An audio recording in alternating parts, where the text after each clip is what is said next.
Il n'y a pas de recette miracle. Il va enlever tous les éléments, donc tout ce qui est bon et mauvais, et il va garder entre guillemets l'eau. 4 bars si c'est idéal, mais il ne faut pas trop en demander non plus.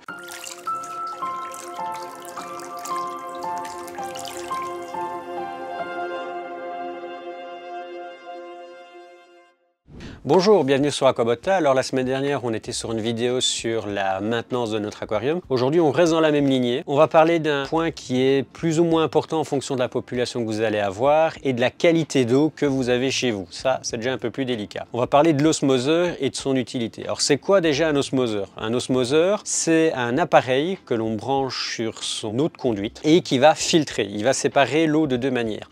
D'un côté, il va enlever tous les éléments, donc tous les minéraux, le phosphate et compagnie, en gros tout ce qui est bon et mauvais, et il va garder entre guillemets l'eau. C'est ça l'utilité d'un osmoseur. Et cette eau pure, on va l'utiliser en fait pour notre aquarium, mais on va devoir en gros remettre des additifs, donc là c'est des sels, comme par exemple celui-ci, et on va pouvoir gérer notre pH, la conductivité, le GH et le KH. C'est le principe global d'un osmoseur. Alors l'osmoseur en lui-même, il est composé de quoi? De manière générale, pour les osmoseurs classiques entre guillemets, ils sont fournis avec 3 choses importantes. D'abord une membrane, ça ce sera pour tous vos osmoseurs. Donc d'ailleurs, hop, en voici une. C'est en fait, comme son nom l'indique, une membrane très serrée, vraiment un peu comme un nid d'abeille, et ceci va empêcher certains minéraux de passer. On a un pré-filtre aussi. En règle générale, c'est un pré-filtre de 5 microns qui se met avant cette membrane, et on a un filtre à charbon actif. Si vous avez des osmoseurs un peu plus high-tech entre guillemets, vous aurez la possibilité de brancher des résines et ainsi de suite, voilà. Mais d'une manière générale, un simple osmoseur est suffisant. Si vous faites du récifal ou si vous avez une qualité d'eau vraiment désastreuse, les osmoseurs haut de gamme seront peut-être un peu plus nécessaires pour vous. Maintenant que je vous ai présenté le fonctionnement et les 2-3 informations scientifiques à savoir, mettons-nous un peu en condition de préparer de l'eau. On a besoin d'un osmoseur, on a besoin soit d'un pH-omètre et d'un conductivimètre, ou alors de test à gouttes. Ça, c'est à vous de voir un peu. Très clairement, si vous devez commencer à préparer beaucoup d'eau osmosée, il est plus rentable d'acheter par exemple un conductivimètre et un pH-omètre. Alors, soit des premiers prix, ici c'est la gamme premier prix de chez Arca, ou alors vous pouvez même partir sur des gammes comme par exemple de chez Anna qui valent 60-70 €, mais vous allez les garder des dizaines d'années. Voilà, le mien, pour la petite anecdote, je l'ai payé à l'époque, ça représentait 2000 francs belges, donc ça date, je l'ai toujours, je n'ai toujours pas changé la sonde. Voilà. Ici on est sur des premiers prix, ça fonctionne très très bien. Si vous êtes soigneux, ça tiendra à la longueur et ça tiendra à la distance, il n'y a aucun problème, mais c'est vrai que si vous faites beaucoup d'eau osmosée, préférez peut-être un modèle un peu plus cher car vous le garderez plus longtemps dans le temps et la précision en est que meilleure. Je reprends un peu ma synthèse. Qu'est-ce qu'on a besoin? Un pH-omètre, un conductivimètre ou de test à gouttes, un fût pour réceptionner votre eau osmosée et un sel minéral. Alors le sel que vous allez choisir, ça dépend de votre population. Ça, je peux pas vous dire exactement lequel que vous allez choisir. Si vous faites du discus, si vous faites de la crevette, voilà. Ici, j'ai pris la gamme de chez Denerl. C'est plus principalement destiné à des crevettes. Elle a le mérite d'être là, mais vous pouvez très bien utiliser du JBL l'Aquadur Malawi et des marques, on en a encore d'autres, voilà. Mais ça, c'est vraiment une histoire de goût et de couleur et c'est à vous de voir un peu la situation dans laquelle vous êtes. Dans l'idéal, si vous stockez votre eau osmosée au moment de la préparation, ce que je peux vous conseiller aussi d'avoir, par facilité, un chauffage et une pompe à air. L'avantage du chauffage, c'est que vous mettrez votre eau à bonne température. Je vous rappelle que votre eau de conduite, en règle générale, en hiver, c'est entre 5 et 15 degrés. En été, vous serez entre 15 et 20 degrés en fonction des régions. Le 20 degrés, c'est un peu rare, mais on est plus entre 15 et 16, 18 degrés. Mais donc voilà, ça, ce sont 2 éléments qui sont plutôt importants. Vous allez pouvoir, grâce à ça, garder et stocker votre eau osmosée un bon moment tant que c'est à l'abri de la lumière. Et je vous rappelle que si vous voulez choisir un modèle en particulier, je vous renvoie à notre vidéo sur les chauffages et sur les pompes à air. Là, maintenant qu'on a les petits trucs techniques qu'il nous faut pour préparer notre eau osmosée, c'est très simple. On a besoin donc de notre robinet. On branche notre osmoseur sur l'arrivée d'eau. On a dans l'idéal 3,5 bars, 4 bars si c'est idéal, mais il ne faut pas trop en demander non plus. Maintenant, on va parler un peu d'une chose qui peut paraître un peu bizarre, c'est le rendement. Alors, le rendement, c'est quoi? Un osmoseur, il ne va pas vous fournir 100% d'eau osmosée. En règle générale, un osmoseur classique premier prix, on sera sur sur un rendement de 3 pour 1. Donc on aura 3 litres d'eau osmosée jetée, ce qu'on appelle les déchets, pour 1 litre d'eau osmosée produite. Donc en termes clairs, vous allez pouvoir utiliser pour votre aquarium 1 litre sur 4 litres d'eau. C'est un coût, il faut quand même le calculer, ça faudra voir un peu en fonction de la région où vous habitez, voir si c'est intéressant, pas intéressant, et de voir ce que vous souhaitez faire. Il y a aussi un facteur à prendre en compte, c'est un peu un facteur pénibilité. Si vous avez des magasins d'aquariophilie qui vous produisent de l'eau, c'est de se balader avec des jerrycans de 20 litres. En règle générale, soyons honnêtes, la majorité de nos clients au début font ça. Et au bout d'un mois ou deux, ils en ont ras-le-bol parce que se trimballer 20, 30, 40 litres, on en a ras-le-bol. Ils préfèrent installer un osmoseur. Donc ce facteur coût, il est quand même à prendre en compte. Après, disons-le très clairement, au niveau des sels que vous allez rajouter, ça n'a pas une réelle incidence. Souvent la question qu'on nous pose, oui mais avec un pot de 200 ml, est-ce que je vais aller longtemps? Clairement, un gaillard qui a 2-3 aquariums, il tient entre 3 et 6 mois sans aucun problème avec ça.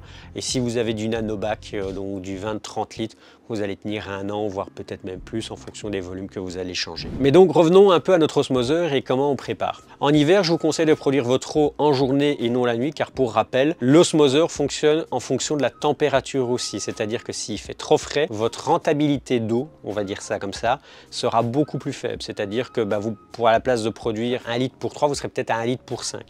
Donc la température joue fortement sur le facteur de productivité de votre eau. Alors comment est-ce qu'on va choisir un osmoseur? Très clairement, la majorité de nos clients n'ont pas besoin d'un osmoseur qui produit plus de 180 litres par jour. Ça veut dire quoi? Ça veut dire que vous allez avoir un débit à peu près de 1 litre par heure, voire 2 litres si vous prenez un 380. Ça ne sert à rien d'aller sur des plus gros modèles pour la majorité de nos clients. Si vous avez une fiche room avec 40 bacs, prenez le MyAquam 1900.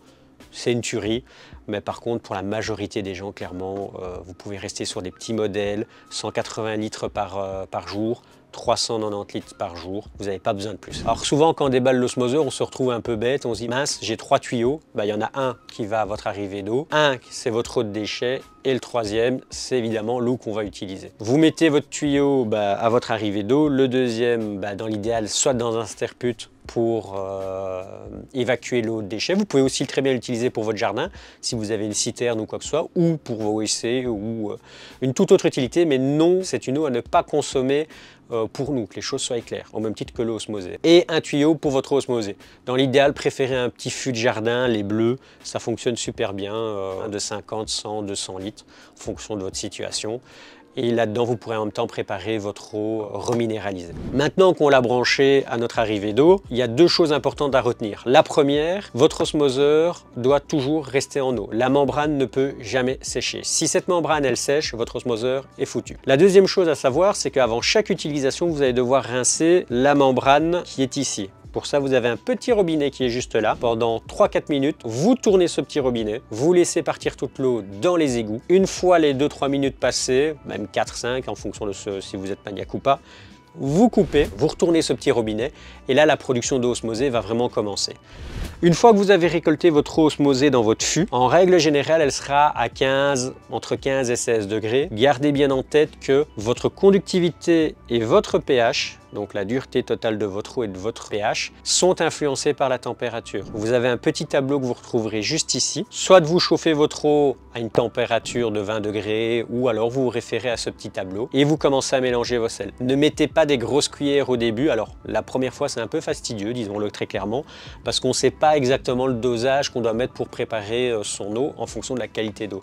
Donc la première chose à faire quand vous avez fait votre eau, quand vous débutez, vous prenez votre conductivimètre ou votre test à gouttes. Je vous conseille vraiment le conductivimètre, surtout que maintenant les conductivimètres sont vraiment pas chers. Vous prenez votre conductivité, vous prenez une petite cuillère, vous la mettez, vous mélangez, ou alors vous mettez votre pompe à air, vous laissez tourner pendant 1 heure. Ou vous pouvez même prendre une pompe à eau que vous mettez dans votre fût, c'est la même chose. Pompe à eau, pompe à air, pas de problème. C'est en fonction de ce que vous avez, c'est encore le plus facile. Après, vous reprenez votre conductivité et votre pH au bout d'1 heure et vous voyez si vous arrivez au paramètre que vous voulez. Imaginons que vous voulez arriver à un pH de 6,5 avec 400 microsiemens. Si vous y êtes arrivé, c'est parfait du premier coup. Je vous dis clairement, ça n'arrive jamais. À ce moment-là, peut-être noter sur un bout de papier la quantité que vous avez mis. Si ce n'est pas le cas, imaginons que vous avez mis trop de sel quand même. Il suffit juste de rajouter de l'eau osmosée dans votre fût et de diluer. Si par contre vous n'en avez pas mis assez, vous en remettez un peu et vous retouillez un petit coup. Dans votre eau osmosée, vous n'avez pas de chlore, donc il n'est pas nécessaire de la laisser décanter très longtemps, hormis peut-être la remontée en température pour votre aquarium. Ça, en règle générale, ça prend 3-4 heures en fonction du chauffage que vous avez. Maintenant que votre eau osmosée elle est faite, à la température que vous souhaitez, au pH que vous souhaitez et à la quantité que vous souhaitez, c'est simple, il vous reste juste à la transférer dans votre aquarium. Il n'y a rien de compliqué. Vous respectez les mêmes principes que pour quand vous faites un changement d'eau. Vous suivez la vidéo de la semaine dernière. Il suffira juste de remplir l'eau pour votre changement d'eau. Et il y a un dernier point que l'on doit aborder, c'est la maintenance de notre osmoseur et le prix d'un osmoseur. Un osmoseur premier prix, vous allez tourner autour de 45-50 euros. Soyons honnêtes, c'est pas excessif.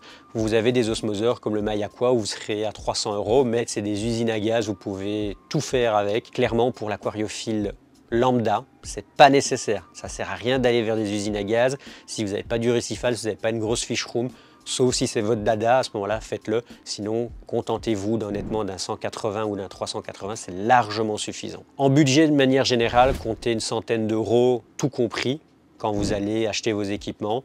L'osmoseur, le conductivimètre, le pHomètre et votre sel. Le chauffage, souvent on a toujours un petit chauffage en rab, une pompe à air ou une pompe à eau. C'est pas toujours nécessaire d'acheter. Et la maintenance dans tout ça, c'est quoi? Qu'est-ce qu'il faut faire? Qu'est-ce qu'il faut changer? Il n'y a pas de recette miracle, il n'y a pas de date. En fonction de la qualité d'eau que vous allez avoir chez vous, vous devrez remplacer votre membrane en règle générale tous les ans, tous les 2 ans, ça dépend un peu vraiment de la qualité d'eau. Nous ici, une qualité d'eau qui n'est pas top, je change ma membrane tous les ans. Les pré-filtres, c'est-à-dire le filtre charbon et le filtre 5 microns, très clairement, moi je les change à peu près tous les 6 mois. Après, comme je vous le répète, ça dépend vraiment de la qualité d'eau que vous allez avoir chez vous. Alors comment est-ce qu'on peut voir si la qualité d'eau est bonne ou pas bonne? Simplement, vous prenez votre conductivimètre, vous le mettez quand vous avez fini votre rinçage dans un petit verre d'eau. Et si vous voyez que votre conductivimètre indique plus de 5 microsiemens ou 10 microsiemens, là il est temps de commencer à changer les médias de filtration, c'est-à-dire soit la membrane, soit les cartouches de charbon ou alors la membrane de 5 microns. 2 petits conseils encore que j'allais oublier. Quand vous achetez de l'eau osmosée, demandez à votre marchand s'il vous plaît si c'est de l'eau osmosée pure ou déjà prête à l'emploi. Parce qu'il y a des marchands qui vont vous vendre de l'eau osmosée pure et d'autres qui vont déjà la reminéraliser. Il est très important aussi de garder en tête que vous devez, alors je n'aime pas refaire de la chimie, mais de tamponner votre eau. Il faut mettre des sels. Vous ne pouvez pas travailler avec de l'eau osmosée pure. Soit vous mettez des sels, soit de vous rajouter de l'eau de conduite pour tamponner votre eau. Donc on ne travaille jamais avec de l'eau osmosée pure dans un aquarium, aussi bien pour les plantes que pour les poissons. Ce serait un échec complet, vos plantes mourront, vos poissons aussi. Et n'oubliez pas une chose, une eau osmosée est une eau instable, c'est-à-dire qu'elle n'a pas un pH fixe, vu qu'il n'y a pas de sels minéraux. Donc, en termes clairs, si vous secouez de l'eau osmosée, donc vous injectez de l'oxygène présente dans l'air, votre pH va monter. Et vice versa, si vous avez du CO2 dans la pièce, prenons une serre par exemple, où la nuit le CO2 sort, le pH va s'effondrer. C'est pour ça qu'on dit souvent, vous allez souvent entendre le fait de tamponner son eau.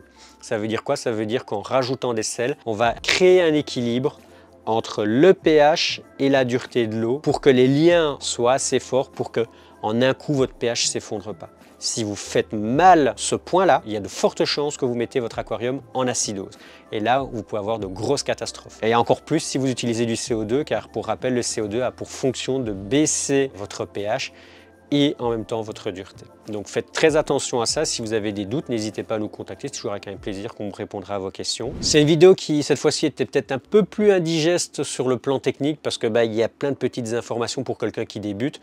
Mais clairement, c'est nécessaire parce qu'on a beaucoup de questions sur tiens, je travaille 100% en eau osmosée, mais j'ai pas reminéralisé. Encore cette semaine, j'ai eu le cas avec une cliente où elle partait vers une catastrophe annoncée. Voilà. Donc on s'est dit tiens, on va faire cette petite vidéo-là pour expliquer toutes ces choses-là, car c'était vraiment nécessaire, car on a beaucoup de questions là-dessus. Si vous avez vraiment encore des questions, n'hésitez pas en commentaire à nous les mettre. Merci d'avoir regardé nos vidéos. En cette fin d'année, vous avez été nombreux à nous rejoindre. Continuez de commenter nos vidéos, à mettre des likes et à nous partager vos idées de vidéos, vos expériences, car ça nous permet aussi, nous, de faire des vidéos et de voir où des fois, il y a des petites choses qui ne sont pas comprises et ainsi de suite.